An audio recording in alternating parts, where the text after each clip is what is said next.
Duke బండిలో తీసుకోవాలి 200cc తీసుకోవాలంటే ఒక వెహికల్ తీసుకొచ్చాను డ్యూక్ 200 అండి 23 మోడల్. బండి అయితే నీట్గానే ఉంది, లైట్గా స్క్రాచెస్ ఉన్నాయి, లైట్గా అంటే లైట్గానే ఉన్నాయి, అవి కూడా అంత కనిపిస్తలేవు. ఇదైతే 116 1,69,000 చెప్తున్నారు ఈ వెహికల్కి.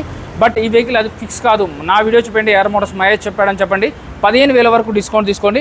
అలాగే డ్యూక్ 200 ఒకటే కాదండి, డ్యూక్ 200లో ఇంకా వెరైటీస్ కావాలంటే డ్యూక్ 125 కావాలన్నా, 200 కావాలన్నా, 250 కావాలన్నా, 390 కావాలన్నా, కేటీఎం రిలేటివ్లో కూడా కావాలంటే కూడా అన్నీ ఉన్నాయండి. కేటీఎం 390 కావాలంటే కూడా ఉన్నాయి. సో డ్యూక్ 223 మోడల్, ఇది కూడా 169 చెప్తున్నారు.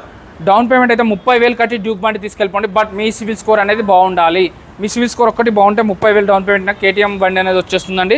అలాగే MT-15 కావాలంటే బ్లాక్ కలర్లో ఉందండి. MT-15 2025 మోడల్ 179 చెప్తున్నారు. దీనికి 40,000 నుంచి 50,000 డౌన్ పేమెంట్ కట్టాలి. సివిల్ స్కోర్ పైన డిపెండ్ అయి ఉంటుందండి. సో ఇదైతే ఎక్కువ తిరగలేదు, చాలా తక్కువ తిరిగింది, 9,000 కిలోమీటర్ మాత్రమే తిరిగింది. 25 మోడల్ 900 మాత్రమే తిరిగింది, 900 కిలోమీటర్ మాత్రమే తిరిగిందండి. సో వీడియోలో నెంబర్కి ఒక కాల్ కానీ మెసేజ్ కానీ చేయండి. ఈ అడ్రస్ వచ్చేసి Hyderabad Kukatpally P Narender Motors, Balanagar metro దగ్గరనే ఉంటుందండి. చెక్ చేసుకోకుండా ఏ రోజు బండి కొనుక్కోవద్దు.